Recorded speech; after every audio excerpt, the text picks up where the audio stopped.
हमारे बीच में हिंदुस्तान में पाकिस्तान के हाई कमिश्नर के रूप में अब्दुल बासित जी है। अब्दुल बासित जी का परिचय मैं आज पढ़ रहा था।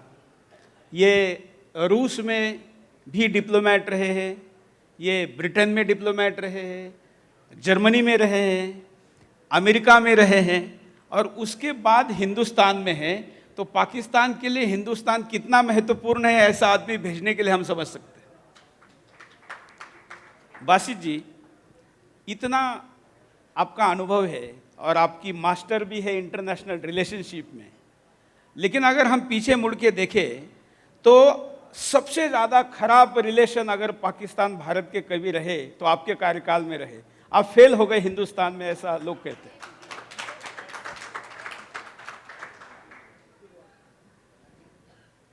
पहले तो आपका बहुत शुक्रिया, आपने मुझे इस कन्क्लेव में दावत दी और मेरी इज़्ज़त अफजाई की। मैं बहुत मशकूर हूँ। जहाँ तक आपके सवाल का ताल्लुक़ है, पाकिस्तान और भारत के दरमियान ताल्लुक़ात यकीनन उसमें ऊंच नीच आती रही है पिछले 70 सालों में। और आजकल के जो हालात हैं, मैं आपसे इत्तेफाक नहीं करता कि इससे पहले हमारे ताल्लुक़ात ख़राब नहीं हुए। हुए, लेकिन आपके कार्यकाल में आपके इनिशिएटिव से हुए, जबकि आपको यहाँ पर रिलेशन अच्छे करे इसके लिए भेजा गया था, ऐसा हम मानते हैं। वास्तव के हम नहीं जानते, लेकिन मुझे लगता है क्योंकि आपका जो ग्राफ है व्यक्तिगत लाइफ का, वो हमेशा ऊपर चढ़ता हुआ जा रहा है। और शायद अभी आपको लगता है कि हिंदुस्तान में अगर थोड़ी सी आग ज़्यादा लगाएंगे तो पाकिस्तान में विदेश मंत्री या प्रधानमंत्री बनने का चांस मिलेगा। नहीं, ऐसी कतन कोई बात नहीं है।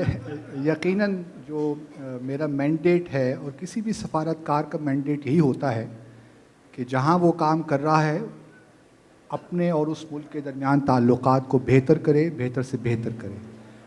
और यकीनन मेरी भी ये ख्वाहिश रही है जब से मैं यहाँ आया हूँ मार्च 2014 से, कि ताल्लुक़ात हमारे अच्छे हों। और चूँकि मैं ज़ाती तौर पे ये समझता हूँ कि वो एक शेर भी है कि कुछ फ़ैसला तो हो कि किधर जाना चाहिए, कुछ फ़ैसला तो हो कि किधर जाना चाहिए, पानी को अब तो सर से गुज़र जाना चाहिए। अब मेरे ख़्याल में ये वक्त आ गया है कि हमें एक बुनियादी फ़ैसला करना है कि आया हमने 70 साल जो गुजारे हैं दोनों मुल्कों ने 1947 से लेकर अब तक, आया हम एक नए दौर का आगाज़ करना चाहते हैं या फिर ये केवल आप नहीं कह रहे ना। देखिए, पाकिस्तान का कोई भी यहाँ आता है, आप आते हैं, तमाम लोग यही बात कहते हैं। 70 सालों में हम दोनों तरफ से भी, ऐसा नहीं कि केवल उधर से, यही बातें सुनते आए हैं। लेकिन हमारे यहाँ तो हमने आपको मोस्ट फेवर्ड नेशन का दर्जा दिया है। और पाकिस्तान के हम यूट्यूब पर वीडियो देखते हैं, छोटे से बच्चों को भी ये पढ़ाया जाता है कि तुमको हिंदुस्तान को ख़त्म करना है। वहाँ पर मदरसों में भी यही पढ़ाया जाता है, स्कूलों में भी यही पढ़ाया जाता है, मस्जिदों में यही भाषण दिया जाता है, सैनिक भी यही करते और सीमा पर आतंकवादी भी यही करते। तो हम क्या भरोसा करें?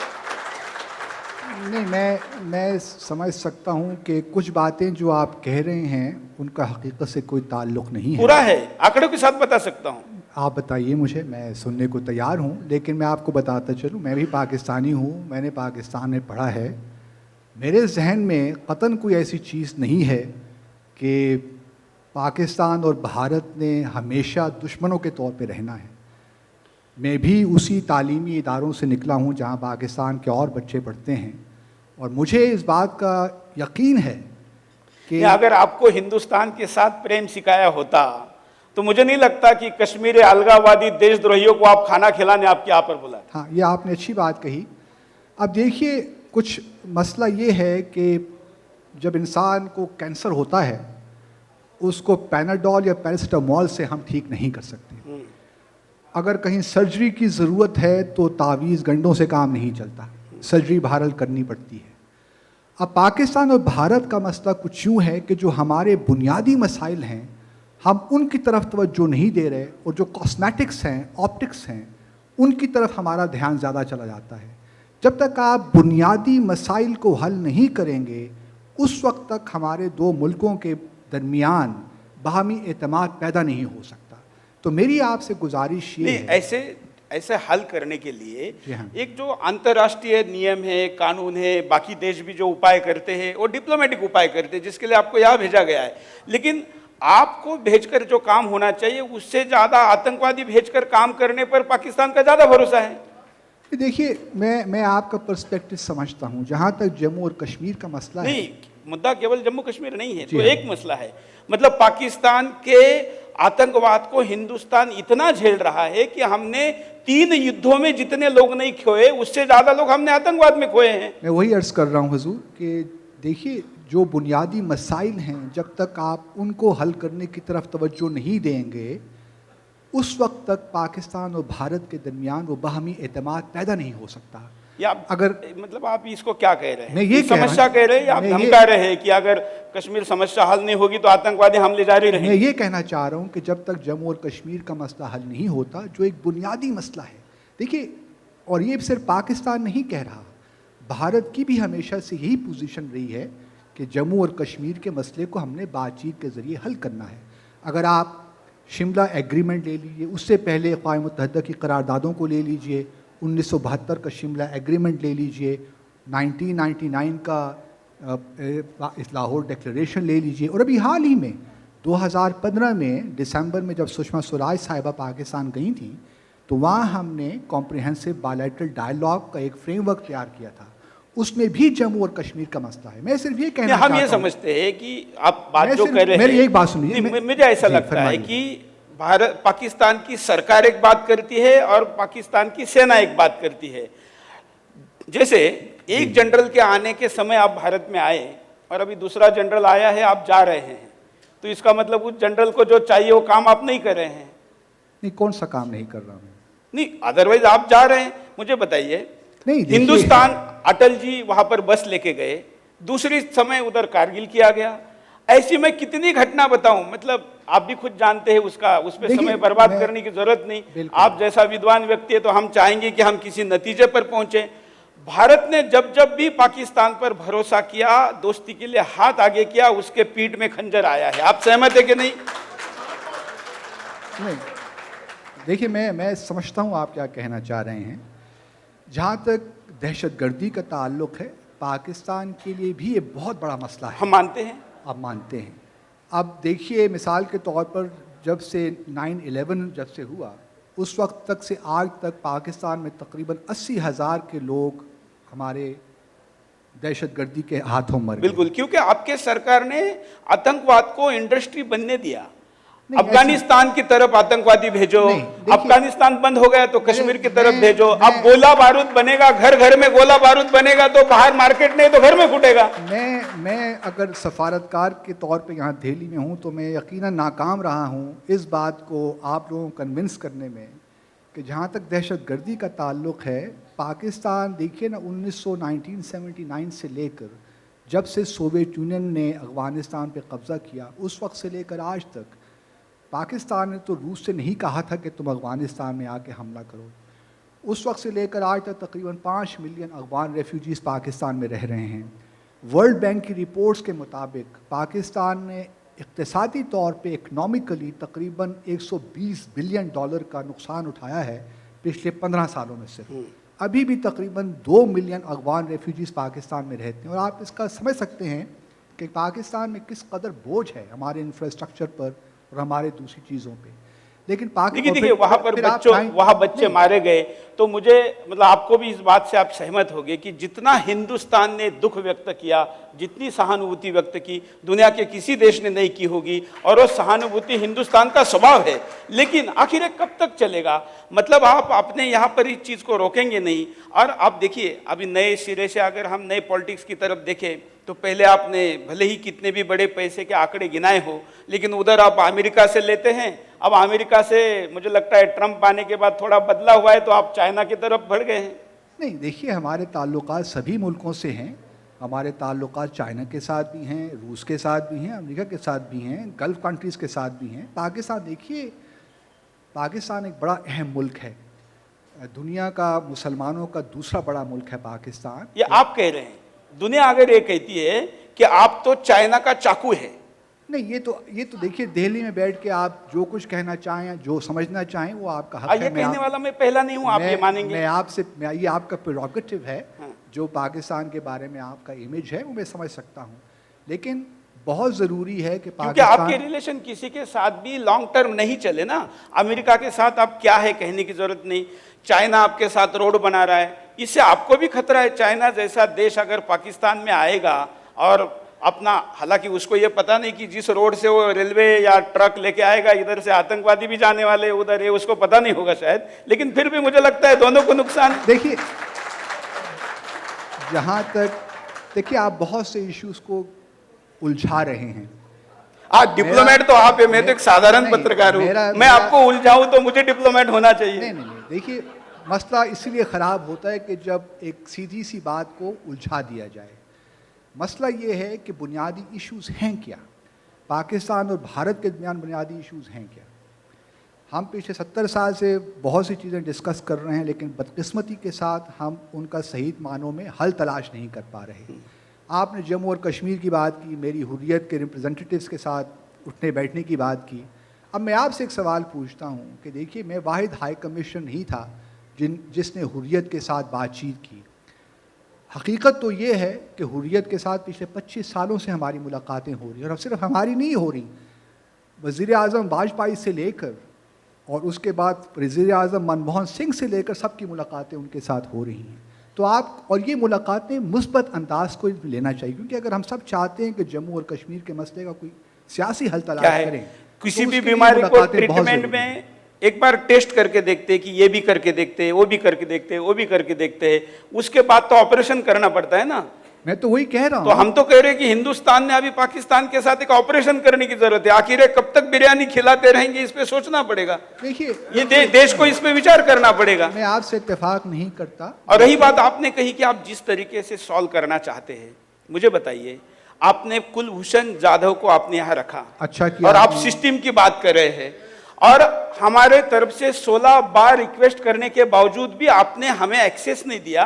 और हमारा तो छोड़िए, जिस दुनियादारी की आप बात करते, उस दुनियादारी के कोर्ट में उसको लेकर जो चर्चा हो रही है, आप कह रहे हैं हम उसको नहीं मानेंगे। ये ना मानवता है, ना न्याय का सम्मान है, ये क्या है? देखिए, मसाइल तब पैदा होते हैं जब आप चीज़ों को सतही तौर पे देखना शुरू कर देते हैं, आर्टिफिशियली, सुपरफिशियली, अपने आर्गूमेंट को रीइंफोर्स करने के लिए। जहाँ तक कुलभूषण जाधव का ताल्लुक़ है, मैंने पहले भी आपसे कहा कि दहशतगर्दी के बारे में हमारे भी कंसर्न्स हैं, और मुझे खुशी है कि आपने जाधव का किस्सा खुद ही उठा दिया। अब जहाँ तक ICJ का ताल्लुक़ है, भारत ये मसला उठा के ले गया है, पाकिस्तान ने अपनी पोजीशन पेश की है, इंडिया ने, भारत ने अपनी पोजीशन पेश की है।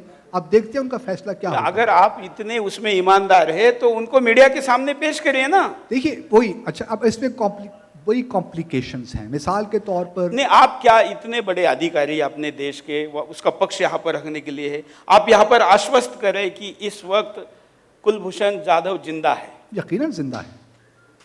आपका एक कैमरे पे बयान है कि कुलभूषण जाधव जिंदा है, और उसके साथ कोई जाति नहीं पतन नहीं, कोई जाति हिंदुस्तान को उनसे मिलने का, बात करने का एक्सेस आप देंगे?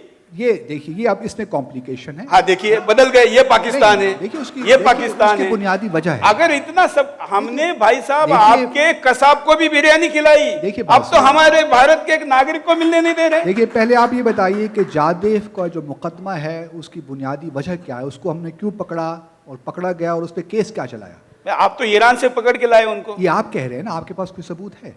तो आपके पास है तो दिखाइए ना। चलिए, हम झूठ है अगर ऐसा आप कह रहे हैं, तो आपने कहा वो दीजिए। देखिए, हमने कमांडर जाधव को बलूचिस्तान से गिरफ्तार किया, पाकिस्तान में गिरफ्तार किया, उन पे एक मुकदमा चला जासूसी का और सैबोटाज का, कि उन्होंने काफ़ी दहशतगर्दी की, वहाँ पे जो पाकिस्तान में जो वाक़यात हुए हैं उनको फाइनेंसिंग की, उनको सपोर्ट किया, उस पर मुकदमा चला।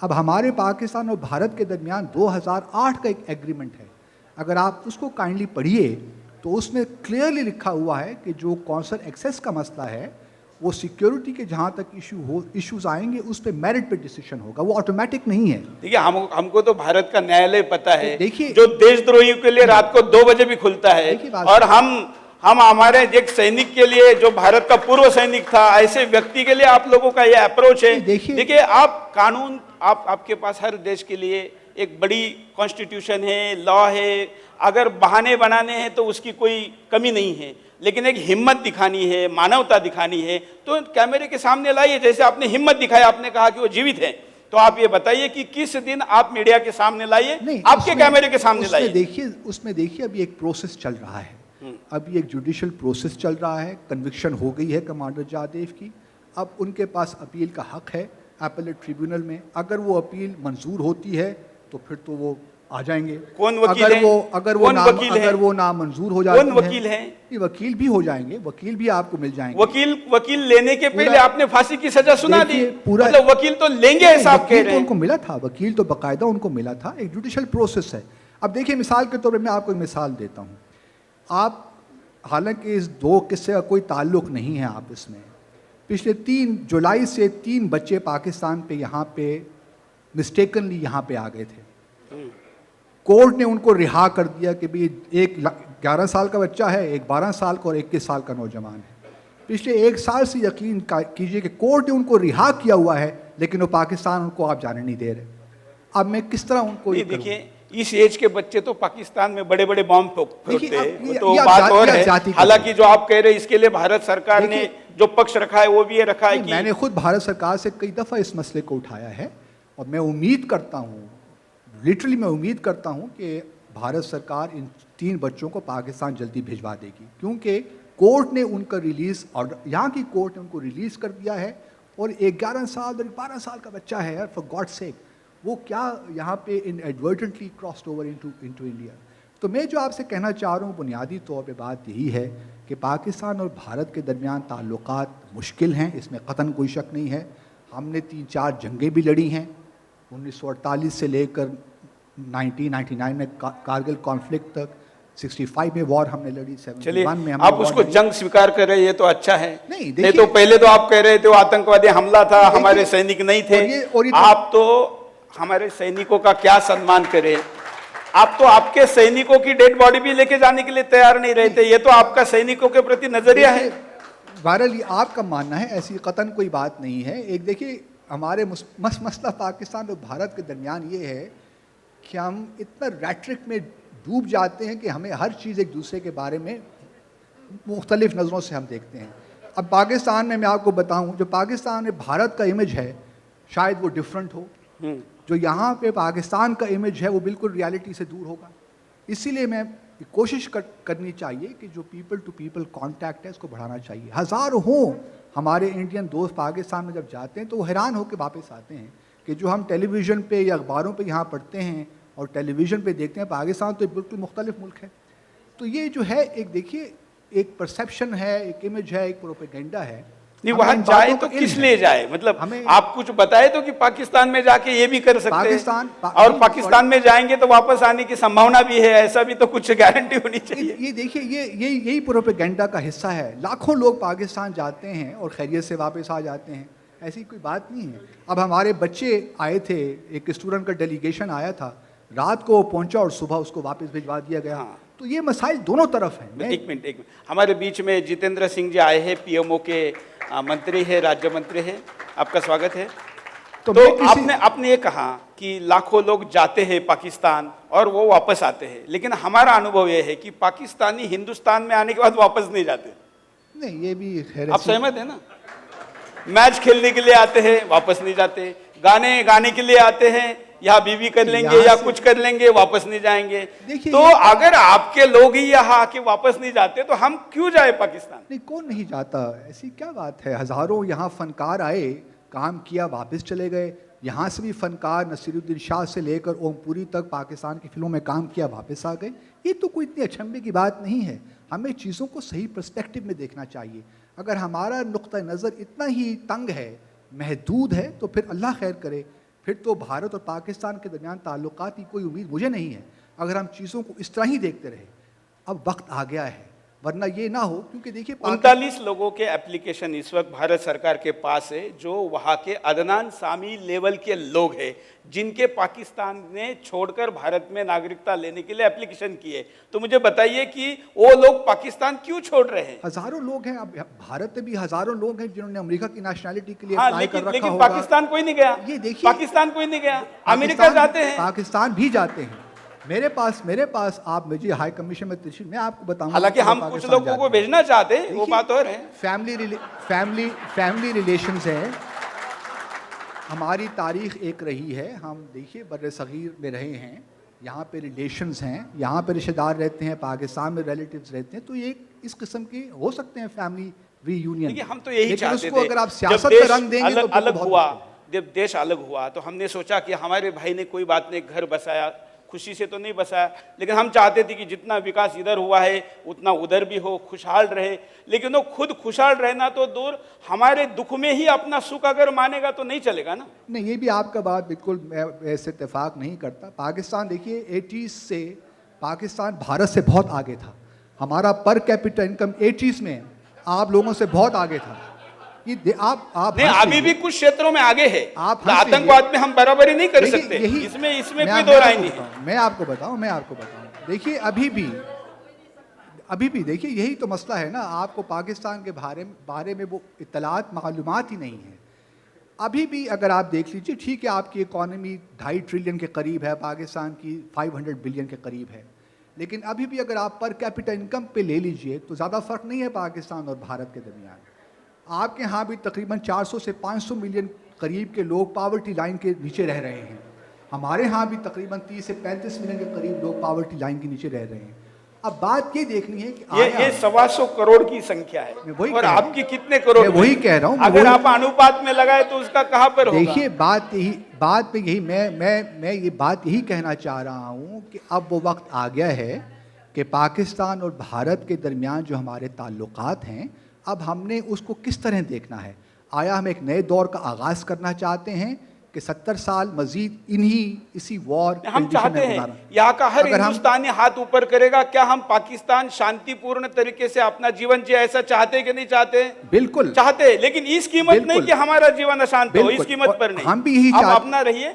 आप उत्तर कोरिया बनेंगे तो हमको ही दुख होगा, भले आपकी उत्तर कोरिया से दोस्ती हो, लेकिन उससे आप ऐसा देश बनेंगे तो हमको ही दुख होगा। हिंदुस्तान का हिस्सा था कभी। हम भी ये चाहते हैं कि पाकिस्तान और भारत के दरमियान ताल्लुकात बेहतर हों। और आप यकीन जानिए कि पाकिस्तान में तो नेशनल कंसेंसस है इस बारे में कि पाकिस्तान के साथ, हिंदुस्तान के साथ हम नॉर्मल ताल्लुकात चाहते हैं, लेकिन वो ताल्लुकात बराबरी की सतह पे होंगे और उस बुनियाद पे होंगे कि जो भी हमारे तनाज़ात हैं उनको हम डायलॉग के ज़रिए पीसफुल तरीके से हल करेंगे। और जम्मू और कश्मीर, आप माने या ना माने, एक बुनियादी मसला है जिसको हमारे दोनों मुल्कों के दरमियान एक और सियासत के तौर पे, एक आतंकवाद पे दाऊद वहां पर है। अब आप तो नहीं कहेंगे, मैं क्या कहूँगा उसके मुतालिक? दाऊद पाकिस्तान में तो आप नहीं कहेंगे, वहां नहीं है, ऐसे वहाँ तो नहीं है। हाँ, वहां तो नहीं, वही तो मैं कह रहा हूँ, आप कहेंगे वहां नहीं है। अब आप मुझे बताइए, आप एक इतने उच्च शिक्षित है, दाऊद ज्यादा डेंजर है या अलकायदा का प्रमुख जो आपके यहाँ पर रहता था वो ज्यादा डेंजर है? दोनों में ज्यादा डेंजर कौन है? ये सवाल बनता नहीं है मुझसे। नहीं, क्यों नहीं बनता? ज्यादा घातक कौन है? ये सवाल बनता नहीं है। मैं ऐसा क्या जवाब? Bin Laden. आप मुझे बताइए, बिन लादेन ज्यादा घातक था। आप लोग बिन लादेन को अगर अपने यहाँ रख सकते तो दाऊद आपके लिए क्या महंगी चीज है? नहीं, देखिए ये भी देखिए एक लैक ऑफ इंफॉर्मेशन और मिस इन्फॉर्मेशन का है जो आप ये बात कर रहे हैं। उसामा बिन लादेन पाकिस्तान में अगर पाया गया तो ये पाकिस्तान की सिर्फ नाकामी नहीं है, उसमें तमाम जितने भी इंटेलिजेंस, उसी अमेरिका से आप पैसे लेते रहे और उसके दुश्मन को अपने यहाँ पर आप पनाह देते रहे, और उसको आपका एक पूर्व राष्ट्रपति सैनिक शासक परवेज मुशर्रफ कहता है कि लादेन हमारा हीरो था जी, ये शब्द है उसके। देखिए अगर आप बुनियादी, क्या आप निंदा करेंगे, परवेज मुशर्रफ की निंदा करेंगे ऐसा कहने की? कौन सी क्या चीज? परवेज मुशर्रफ ने कहा कि लादेन हमारा हीरो है जी, इसकी आप निंदा करेंगे? कभी नहीं कहा। कभी निंदा करेंगे? कभी नहीं कहा। नहीं करेंगे? कभी नहीं कहा। उन्होंने कभी ऐसी बात नहीं है। आप मुझे दिखा दीजिए, मैंने कहीं नहीं सुनी ना कहीं देखी इस किस्म की बात। क्योंकि बिन लादेन किसी का हीरो कैसे हो सकता है? Question doesn't arise. मैं देखिए बात वही कर रहा हूँ, अगर ये आज ये महफिल, ये मजलिस इसलिए है केवल कि बिन लादेन ने नहीं कहा, जी। आपकी पूर्व प्रधानमंत्री बेनजीर भुट्टो भी ये कहती है कि पाकिस्तान के राजनीति का मुख्य आधार हिंदुस्तान के खिलाफ द्वेष है। ये बेनजीर भुट्टो कहती है। बेनजीर की अभी की जो अगली पीढ़ी है, मुझे पेपर इसलिए देखना पड़ रहा है कि उसका नाम मुझे पता नहीं, नहीं तो मैं पेपर कभी देखता नहीं। बिलावल बख्तावर भुट्टो जो है बख्तावर। बेटी, उसने कहा है कि पाकिस्तान के कानून और मजाक ये पर्यायवाची शब्द है। सॉरी, मैं समझा नहीं क्या। बख्तावर भुट्टो ने कहा है कि पाकिस्तान के कानून और मजाक ये पर्यायवाची शब्द है। Sorry, couldn't understand this word. मतलब अगर Compliment मजाक ही का चाहिए। अल्टरनेटिव नेम कोई देना है तो पाकिस्तान का कानून हो सकता है। उन्होंने उसके लिए 4 चीजें बताई है। उन्होंने कहा कि हम पाकिस्तान में रोजा के रमजान के दिनों में सबको कंपलसरी रोजा रखना पड़ता है। कई ऐसे लोग हैं जिन लोगों को रोजा रखना संभव नहीं है, वो बीमार हैं, फिर भी उनको जबरदस्ती की जाती है। किसने कह दिया आपसे ये सब हम नहीं चीज़? कह रहे हैं, हमको तो क्या पता, देखिए, बख्तावर कह रही है। यही तो मसला है, यही तो मसला है कि जो मिस इन्फॉर्मेशन है, गैप है, उसको दूर करना है। वो कैसे होगा? पाकिस्तान, आप, देखिए, मैं इसलिए करता हूँ, कैसे- मैं आपका कैसे रमजान दूर में होगा? एक विजिट करवाता हूँ पाकिस्तान। आप मुझे बताइए, आप नहीं, इस रमजान में पाकिस्तान जाइए। मैं पाकिस्तान जाना चाहता हूं, लेकिन बगैर वीजा का जाना और आप- चाहता हूं। अखंड भारत में पाकिस्तान आएगा तब जाना चाहता हूं। भारत ये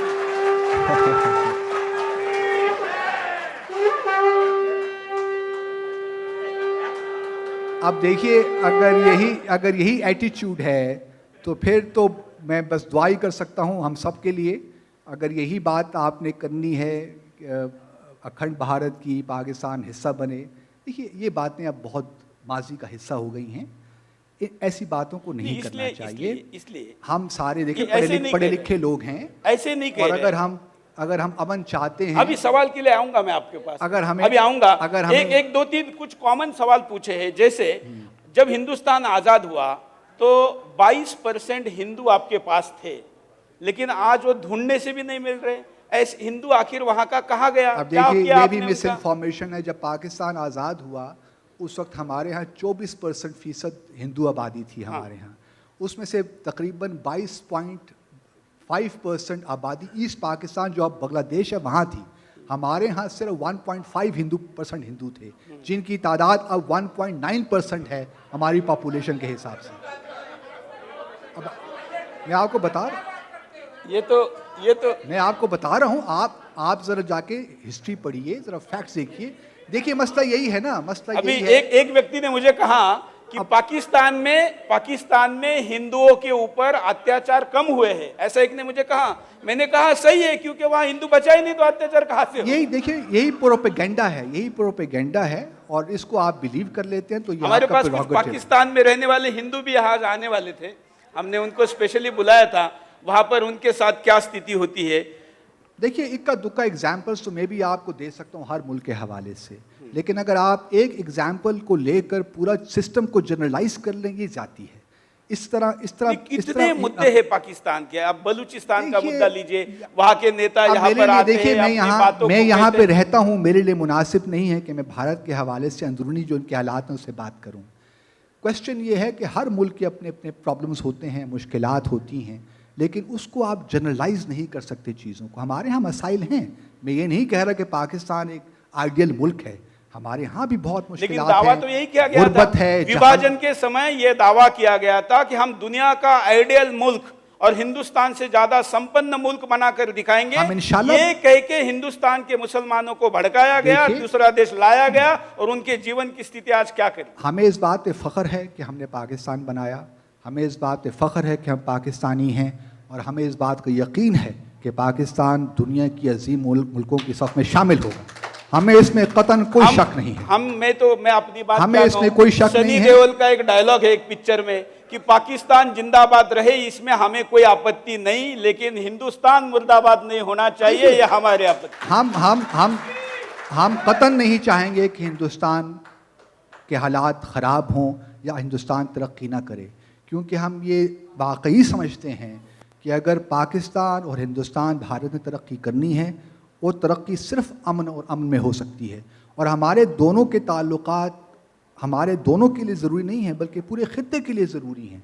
अगर हमने देखिए ना 1.5 billion people live in south Asia और लाखों की तादाद में millions of people live below the proverbial poverty line. हमें अपने इकनॉमिक जो हमारा इकनॉमिक कोऑपरेशन है उसको बढ़ाना है, हमने अपने मामलात को सॉल्व करना है ताकि हम एक नए दौर का आगाज़ कर सकें। अगर आप तारीख़ में रहना चाहते हैं तो ये भी आपका प्रेरोगेटिव है, आई कांट फोर्स यू, लेकिन अगर आपने एक नए दौर का आगाज हम करना तो है, चाहते हैं ना, हिंदुस्तान तो हमेशा नए दौर की बात करने वाला है, नहीं, समय के साथ सामंजस्य बनाने वाला है। हमने दुनिया में आज अगर सर्वे किया जाए कि पाकिस्तान और भारत इन दोनों के रिश्ते में किसका हमेशा पॉजिटिव अप्रोच रहा है तो दुनिया बताएगी कि हमारा रहा है। देखिए, आप सहमत हैं कि नहीं इस बात से कि हमारा हमेशा पॉजिटिव अप्रोच रहा है? अगर यही सवाल आप पाकिस्तान में बैठे किसी होटल में करें या किसी ऐसी मजलिस में करें और मैं पाकिस्तान के बारे में कहूं तो वहां भी इसी किस्म के क्योंकि वहां हिम्मत नहीं किसी की बोलने की, क्योंकि बाहर जाके गोली मार देंगे। आपके जहन में पाकिस्तान का जो इमेज है ना, मैं आपको यकीन दिलाता हूँ पाकिस्तान वो मुल्क नहीं है जो आप समझते हैं कि 20 साल वाला पहला पाकिस्तान। अभी आपने पहली बार मैंने किसी एम्बेसडर से या हाई कमिश्नर से सुना है कि आपकी फौज कारगिल में आई थी और भारत की फौजों के साथ लड़ाई की थी।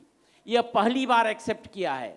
मैं कहना यह चाहता हूं कि क्या आपकी मजबूरी थी कि जो आपके सैनिक वहां मारे गए उनको दफनाना, हमने मौलवी बुला के और उनको दफनाया और आपकी फौज ने लांस नायक हेमराज का सर काट के और उसको बाकायदे घुमाया था, गलत तरीके से घुमाया था आज़ाद कश्मीर में। और दूसरा, आपके यहाँ दो शख्सियत हैं, एक आपके प्राइम मिनिस्टर नवाज शरीफ और दूसरे जनरल मुशर्रफ।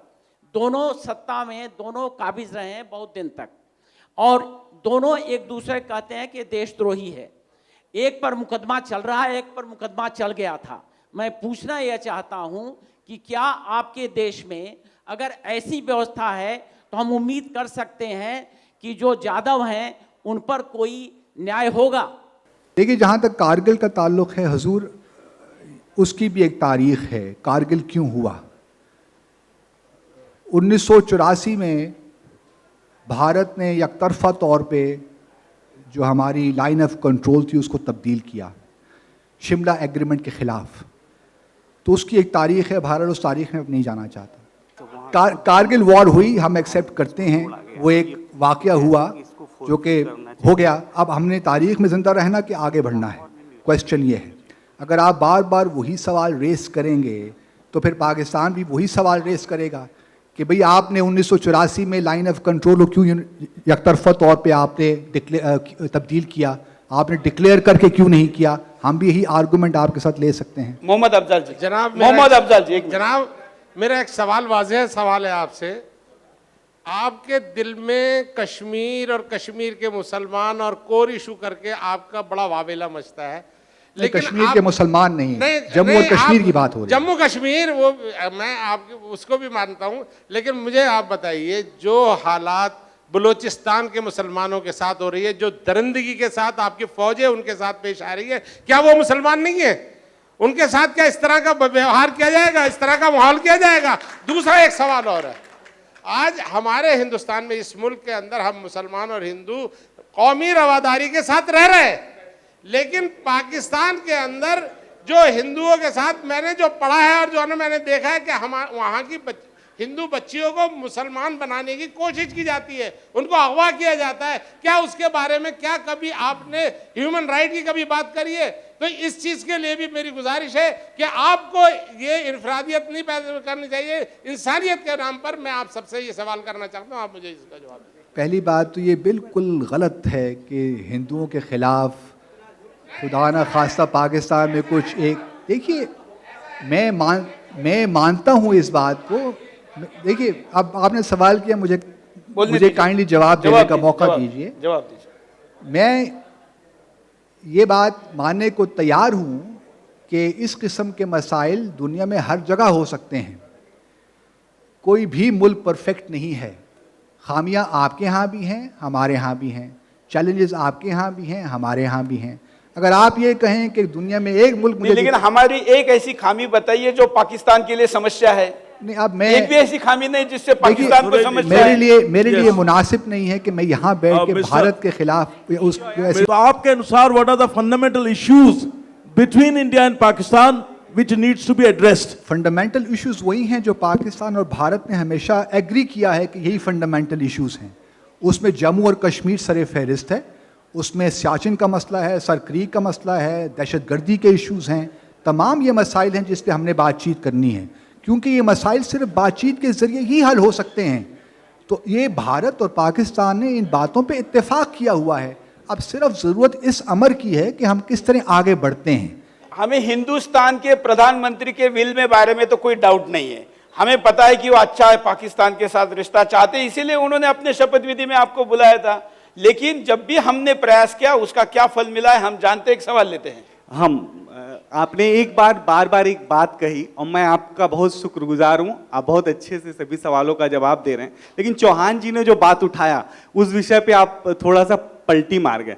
मुझे 2 बार सुप्रीम कोर्ट डेलीगेशन के साथ पाकिस्तान जाने का मौका मिला। ये बात सही है कि वहाँ बहुत अच्छी सी खाना खिलाया जाता है, जो प्यार मिलता है शायद भारत में भी उतना ना मिलता हो, क्योंकि वहाँ के लोग और हमारे इस लोग पे तालियां होनी चाहिए। बिल्कुल बिल्कुल, हाँ, वहाँ के लोग और हमारे लोग ये काफी प्यार ये है। वहाँ के लोगों का धन्यवाद करें, वहाँ के सरकार का नहीं करे, ध्यान रखिए। लेकिन लोग हमारे जो हैं। जो बात बुनियादी सुरेश चौहान जी ने कही, मैंने एक उनको फोटो दिया है।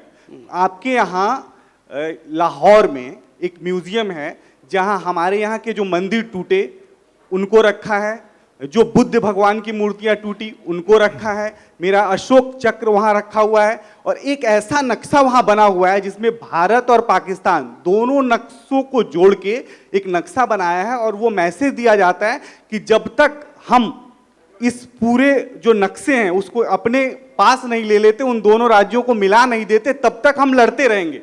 यानी आपकी आजादी की लड़ाई अधूरी है। उसका नक्शा मैंने दिया, ऑफिशियल है, वो ऑफिशियल है। वहाँ के ऑफिशियल म्यूजियम में इन्होंने खुद फोटो खींचा है। ये आपके ऑफिशियल डेलीगेशन में गए थे, हाँ। इसलिए कोई झूठ बात नहीं बोल रहे। और ये मैं फोटो उनको अवेलेबल है, इसको मैं मेरे ट्वीट सुरेश चौहान के पर मेरे हैंडल पर अभी पोस्ट कर रहा तो हूँ। क्या सुरेश चौहान जी के बातों पे आप ये कि कम से कम उस म्यूजियम से हमारे जो मंदिर हैं और उनके अवशेष हैं क्या हटाने के लिए ये बात कहेंगे वहां की सरकार को? क्योंकि इससे भी नफरत आता है। हमें लगता है कि हमारे धर्म के साथ ऐसा होता है और यहाँ हम लोग बैठ के प्यार की बात करते हैं। नहीं, मुझे इस बारे में इल्म नहीं है, लेकिन मैं देखूंगा। अगर आप कह रहे हैं तो दुरुस्त कह रहे होंगे, इस पे देखा जा सकता है। आपने शुरुआत करी शायरी से, मैं आपको शायरी में जवाब देता हूं कि जिंदगी भर यही गलतियां करता रहा गालिब, धूल चेहरे पर थी और मैं आईना साफ करता रहा, और वही कर रहे हैं आप। पहली बात। दूसरी बात, ये मुल्क बहुत ही टॉलरेंट रहा है हर आताइयों के लिए, और अभी तक टॉलरेंट है, और उसी का नतीजा है कि आप यहाँ पे काफ़ी अच्छे से बोल रहे हैं। बहुत अच्छी बात है। आप जहाँ तक बोलते हैं कि हमें समझ में नहीं आ रहा है कि क्या चीज़, क्या प्रॉब्लम, मैं आपको बताता हूँ प्रॉब्लम क्या है। प्रॉब्लम है रेडिकल इस्लाम। आप कहिए कि लड़ाई धर्म की हो रही है, और यही वजह है कि आपका सिलेबस खराब है, आपका क्यूरिकुलम खराब है, आपकी पुस्तक खराब है। आपने कहा बेसिक मुद्दा Kashmir, Jammu and Kashmir. What legal right have you got to interfere in Kashmir? Maharaja Hari Singh ने इंस्ट्रूमेंट ऑफ सक्सेशन 26 अक्टूबर 1947 को साइन किया। वो हमारा प्रॉपर्टी हो गया। आप उसकी तरफ क्यों देखते हैं? आपका क्या हक है, मॉरल राइट? आप ये बताइए। क्वेश्चन नंबर 1 आप जवाब दीजिए, फिर मैं बाकी 4 प्रश्न पूछता हूं। देखिए, ये तो भारत की सरकार भी मानती है कि जम्मू और कश्मीर का एक मसला है जिसको हमने हल करना है। मैंने मिसाल दी आपको शिमला मुआहिदे की। मैं आपसे कानूनी दृष्टिकोण से पूछ रहा हूं, आपका क्या लीगल राइट है कश्मीर की तरफ देखने के लिए? वो इंटीग्रल पार्ट है हिंदुस्तान का। You are nobody. Please don't misquote mister Nehru. उन्होंने गलती की, उसका फायदा मत उठाइए। मैं तो नेहरू साहब को कोट ही नहीं, मैं एक बात बता रहा हूं। दूसरी बात, आराम से दूसरी बात, एक सेकंड। अरे आप परेशान करते हैं, दर्द होता है, दर्द होता है, पीड़ा होती है। आप मुझे चुट्टी काटिएगा और मैं हंसू? दूसरी बात,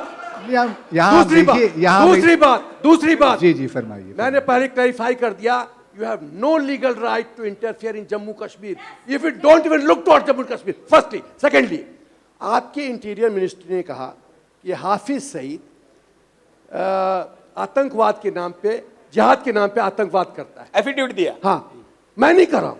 आपके इंटीरियर मिनिस्टर ने कहा आपके मुशर्रफ साहब कहते हैं कि वो नेशनल हीरो है, जब वो कॉन्क्लेव करता है तो 2 स्पेशल ट्रेन दिया जाता है। ये क्या पाकिस्तान में है?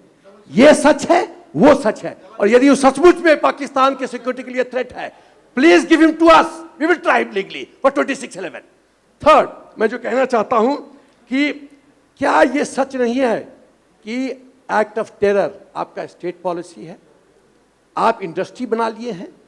आप कोटा में जो 71 वार के बाद कोटा में जो अफसर्स senior command higher command course करने के कहा जाता है, उनको शपथ दिलाया जाता है कि हिंदुस्तान से बदला लेंगे। हमने 93,000 प्रिजनर्स को ऐसे ही छोड़ दिया, और उस समय यदि मिसेस गांधी जनरस नहीं होती तो डिक्टेटेड टर्म्स में भुट्टो जी साइन करके जाते, जो हम लोग चाहते अच्छा। थे। नहीं हुआ ऐसा। हाँ ठीक। अच्छा, आपके पास जवाब नहीं तो आगे चलते हैं, कोई बात नहीं, चलिए अगला सवाल। मैं अब इन बातों का क्या जवाब दूं? आप और ये आपने बिल्कुल ठीक कहा, और यहाँ के कई लोगों ने भी कहा कि जब हिंदुस्तान और पाकिस्तान मिलते हैं तो इतना प्यार होता है कि बिलीव नहीं होता कि दोनों दुश्मन हैं। ये भी बात ठीक है, पर कभी एक ख्याल आया है आपके मन में कि अगर हम किसी तरीके से ये सब प्रॉब्लम सॉल्व कर लें, और जैसे कि 1955 में डॉक्टर दावर ने एक टूर में वहाँ पाकिस्तान में सजेशन दी थी कि अगर हम कन्फेडरेशन बन जाते हैं तो हमारे बॉर्डर्स की प्रॉब्लम सॉल्व होगी, हमारी कार्टोग्राफिक प्रॉब्लम सॉल्व होगी, हमारी जो रीजनल प्रॉब्लम्स है including river water problem solve हो जाएगी, और जो रेडिकल इस्लाम की जो प्रॉब्लम है वो सॉल्व हो जाएगी। आपने इस सवाल के अंदर ही अपना जवाब दे दिया। नहीं, मैं पूछ रहा हूँ तो आप आपसे, उससे हो सहमत सकता हैं? है- एक मिनट, तो आप उनसे सहमत हैं? आपने जब अपने सवाल का आगाज इस चीज से शुरू किया कि अगर हम तमाम अपने मसाइल हल कर लें, तो मैं आपसे बिल्कुल एग्री करता हूं। अगर हमारे तमाम मसाइल हल हो जाएं, then sky is the limit for तो आप एग्री करते हैं कि हम लोग आपस में मिल सकते हैं और एक हो सकते हैं? नहीं, मैं ये तो नहीं कह रहा। आप मुझे ये बताएं कि आपके हिसाब से, पाकिस्तानी सरकार के हिसाब से, जो कश्मीर है वो क्या है? वो एक आज़ाद मुल्क है या वो पाकिस्तान का हिस्सा है? अगर आप मानते हैं कि वो आज़ाद मुल्क है, हम मानते हैं कि वो हमारा हिस्सा है, किसी भी हालत में, किसी भी सूरत में ऐसे डिस्प्यूटेड टेरिटरी भी है जो उसकी एक पार्ट को किसी तीसरे देश को, चीन को, गिलगिट को देना आपका कहाँ बनता है? कहाँ अधिकार? नहीं, किसी ने किसी को नहीं दिया। नहीं, आपने गिलगिट में चीन को वो करने दिया है। गिलगिट जो है डेवलपमेंट प्रोजेक्ट्स हैं, डेवलपमेंट development project- लोगों की नहीं। वेलफेयर के लिए प्रोजेक्ट्स चल रहे हैं। बासित जी दूसरी माना चीज। कि बासित जी माना कि हम आप पाकिस्तान सरकार की यहाँ पर बात रखने आए हैं, आपके देश का पक्ष रखना है, लेकिन आपकी देश की सरकार आपके देश को टुकड़े करके गिरवी रख रही है, इसके खिलाफ तो थोड़ा बोलिए। आपके अंदर का असली देखिए, पाकिस्तानी जो हाथ दूसरी बजाकर बोल चीज- रहा था, वो तो बोले कि पाकिस्तान सरकार हमारे देखिए, देश को गिरवी रख रही देखिए, है, और बासित इसका विरोध करते हैं। हिम्मत दिखाइए ना जरा। देखिए, मैं ये कोई सियासी जलसा तो है नहीं ना, मैंने आपसे वोट लेने हैं ना। एम्बेसडर देखिए- साहब, देखिए बात सुनिए, बातों देखिए, को आ गई जरा- अपनी बात इनके जबान पे आ गई। आपको इस टेलीकास्ट को पाकिस्तान में बातों- दिखाकर वोट लेने हैं, बातों- वहां पर विदेश मंत्री बनना है, ये आपके रणनीति का हिस्सा है, बातों को- इसलिए आपने यहाँ पर आग लगाने में कोई कमी नहीं छोड़ी अपने कार्यकाल में। नहीं, ये देखिए, बातों को आप उसके सही तनाजुर में अगर देखेंगे तो एम्बेसडर सही साहब, नतीजा कुलभूषण पहुंचेगा। यादव किसी भी हाई कमिश्नर की टर्म का एक सबसे बड़ा लिटमस टेस्ट ये होता है कि क्या उस मुल्क में जहां वो तैनात हैं उसने रिश्ते सुधारे या रिश्तों में कमी आई। आपकी टर्म में लगता है कि भारत और पाकिस्तान के जो रिश्ते हैं वो जितने बिगड़े वैसे शायद पहले कभी नहीं बिगड़े पिछले 20-25 साल में। तो आप अपनी टर्म को किस तरह आंकते हैं भारत में? तो इसका मतलब तो एक लिहाज से अगर मैं आपकी बात मान भी लूं तो फिर सिर्फ मैं ही नहीं, जो आपके हाई कमिश्नर पाकिस्तान में हैं वो भी उतने ही जिम्मेदार हैं।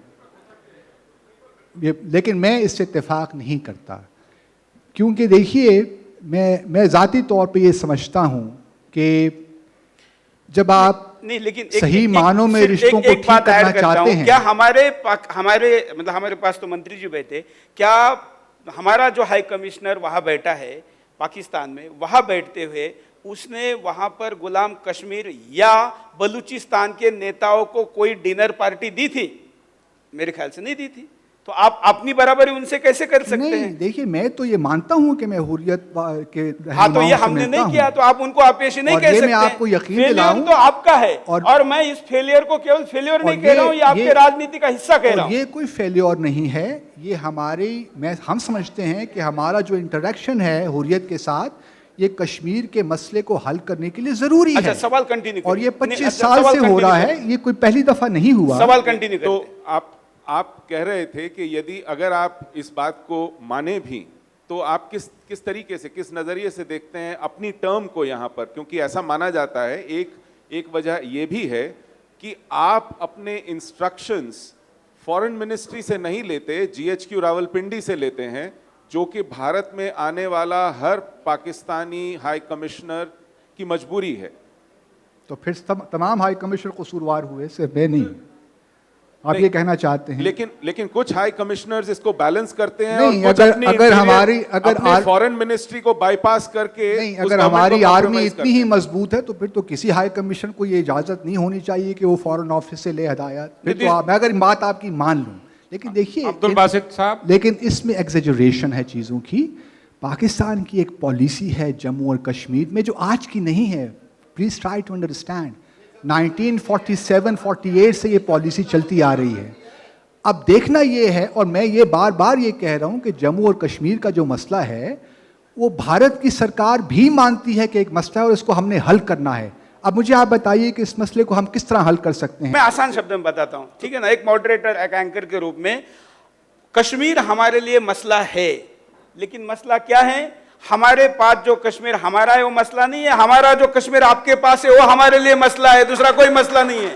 जी देखिए, आपका ये आर्गुमेंट है, एक मसला है। आर्गुमेंट नहीं, दावा है, अधिकार है। ओके, आपका दावा है, तो एक मसला क्रिएट हो गया ना। एक मसला क्रिएट हो गया। अब उस मसले को हम किस तरह हल करेंगे? इसलिए हम आपसे जब भी बात करेंगे, गुलाम कश्मीर हिंदुस्तान में कैसे आएगा इस पर करेंगे। इसके लिए हम तैयार हैं, आप डेट तय करिए। यही कह रहा हूं कि बातचीत तो करें ना। जो आपके व्यू पॉइंट है उसको आप टेबल पे रखिए, जो हमारे नुक्ता नजर है हम टेबल पे रखेंगे और बातचीत को आगे बढ़ाएंगे। मैं यही कहना चाह रहा हूं कि आपका जो भी नुक्ता नजर हो, हमारा जो भी नुक्ता नजर हो, हमने बहरहाल मेज की टेबल पे आके बातचीत ही करनी है ना। हाँ। मैं सिर्फ आप सब दोस्तों से यही कहना चाह रहा हूँ। ये बातचीत नहीं, हमारा कहना क्या है कि ये बातचीत आपका बाजवा जी के तरीका साथ- ये है, आपका तरीका ये है कि आप बातचीत में सरकार को बिजी करते, इन्वॉल्व करते, और नीचे से, टेबल के नीचे से आतंकवादी भेजते रहते, तो दोनों चीजें एक साथ कैसे होगी? देखिए, यही मसाइल हैं जिसकी वजह से ताल्लुकात हमारे आगे नहीं बढ़ रहे। जी, अब यही फैसला करना है बुनियादी तौर पे। मैं बार बार आप लोगों से यही कह रहा हूँ, सब दोस्तों से, कि आया हमने इसी तरह रहना है तमाम उम्र, या हमने कुछ बेहतरी की तरफ जाना है? अगर हम ऐसा तो नहीं रहने देंगे, हम भी इसको बदलेंगे। एक सवाल, जो तमाम लीडर दुनिया भर के पाकिस्तान आते हैं वो जनरल हेडक्वार्टर्स रावलपिंडी जाना नहीं भूलते हैं, आपके जो जर्नल हैं उनसे जरूर मिलते हैं, सिवाय भारतीय नेताओं के। तो आपको लगता है कि हमें बातचीत वहां करनी चाहिए जहां से ये सब चलता है, या फिर मुखौटों से बातचीत करनी चाहिए जो इस्लामाबाद में बैठते हैं? नहीं, आप देखिए, पाकिस्तान एक जमहूरी मुल्क है, हमारे यहाँ मसाइल रहे हैं, इसमें कोई शक नहीं है।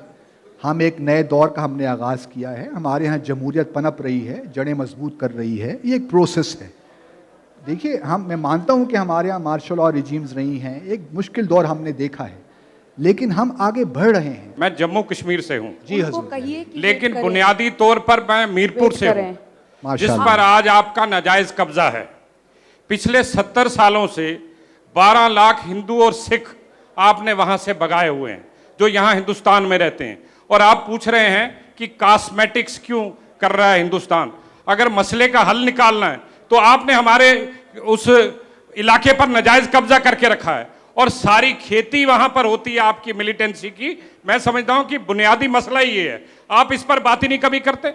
और आपको पता है, आपने हमारे मानवाधिकारों का हनन किया पिछले 70 सालों से।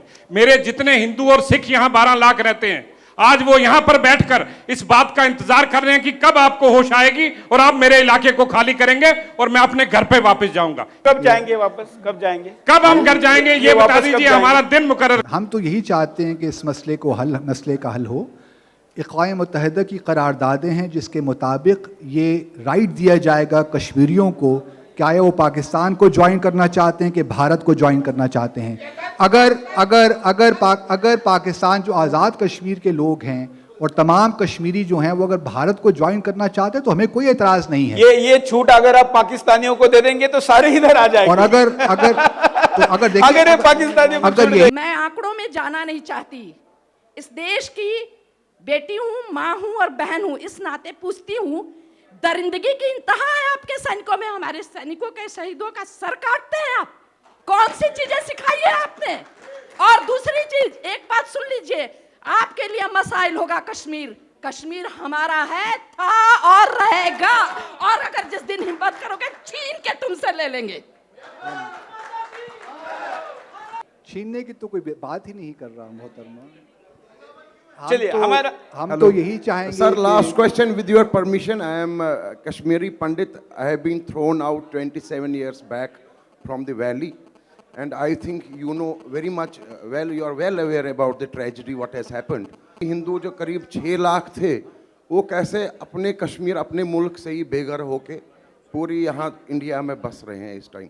जो शारदा माता है हमारी, Sharda Peeth in Pak occupied Kashmir, that is in Sharada village in Muzaffarabad. I am aware of that. उसमें शारदा में एक तो एक्सेस जो रोड है वो भी ठीक नहीं है, उस पर हम काम कर रहे हैं। ऊपर शारदा जो टेम्पल है उसको भी हम रेनोवेट कर रहे हैं, जिस तरह हमने रिसेंटली कतास राज को रेनोवेट किया, अद्वानी जी गए थे, उस पे काम हो रहा है। और मैं उम्मीद करता हूँ कि जब इंशाल्लाह वहाँ पे सारा इंफ्रास्ट्रक्चर बन जाएगा तो मैं उम्मीद करता हूँ कि आप सब लोग वहाँ इंशाल्लाह जा सकेंगे। एक लाइन में आप कह रहे हैं कि इनको आप दर्शन का एक्सेस देने वाले हैं। किस चीज़ का? दर्शन का एक्सेस देंगे एक लाइन में। इंशाल्लाह। अमर सिंह जी कुछ पूछना चाहते हैं आपसे। आदाब हुजूर। आदाब, क्या हाल है आपके? आपकी दुआ है। पोशाक हमारी एक सी है, रंग मुख्तलिफ है। हाँ नहीं, यही तो सवाल है। यही सवाल। इसको कहते हैं लोक भूषा। जुबान हमारी एक सी है, इसको कहते हैं लोक भाषा। खाना हम एक सा खाते हैं, उसको कहते हैं लोक भोजन। और जो पहले हमारे यहाँ थी मल्लिकाए तरन्नुम, जो हमको छोड़ के आपके यहाँ गई, नूरजहां, उनका एक गाना है कि आजा मेरी बर्बाद मोहब्बत के सहारे, अब कौन है जो मेरी बिगड़ी हुई दुनिया को संवारे। तो हमारी बिगड़ी हुई दुनिया को आप संवारेंगे क्या? माशाल्लाह माशाल्लाह। नहीं, मैं आपके जज्बात की कदर करता हूँ, आपके जज्बात। चलिए हम आपके जज्बात की कदर करता हूँ। बस इस शेर के साथ कि जी मोहसिन हमारे साथ बड़ा हादसा हुआ, मोहसिन हमारे साथ बड़ा हादसा हुआ, हम रह गए हमारा ज़माना चला गया। कहीं यही ना हो कि ये ज़माना बहुत आगे निकल जाए और हमारा जो जनूबी एशिया का ख़ित्ता है इसी तरह। देखिए ना, जो मैं आज देख रहा हूँ इस महफ़िल में, बहुत से सवालात हैं लोगों के जहनों में, दिलों में भी शायद थोड़ा सा गुबार भी है। लोग अपना जो एक निकालना भी चाहते हैं गुस्सा, तो ये सिर्फ यहाँ पे नहीं है, वहाँ भी हो सकता है, ये पाकिस्तान में भी हो। तो इसी चीज़ को हमने कम करना है, और ये तभी कम होगा जब हम हकीकतों का सामना करना चाहेंगे। जब तक हकीकतों का सामना नहीं करेंगे उस वक्त तक हम अपने मसाइल हल नहीं कर सकते। इसीलिए मैंने पहले ही कहा कि जब कैंसर का मर्ज़ होता है तो उसको पैनाडोल या पैरासीटामोल से आप ख़त्म नहीं कर सकते। कैंसर का इलाज भारत करना पड़ेगा। हमारे जो मसाइल हैं हमें उनको हल करना है, चाहे वो जम्मू और कश्मीर हो, दहशतगर्दी हो।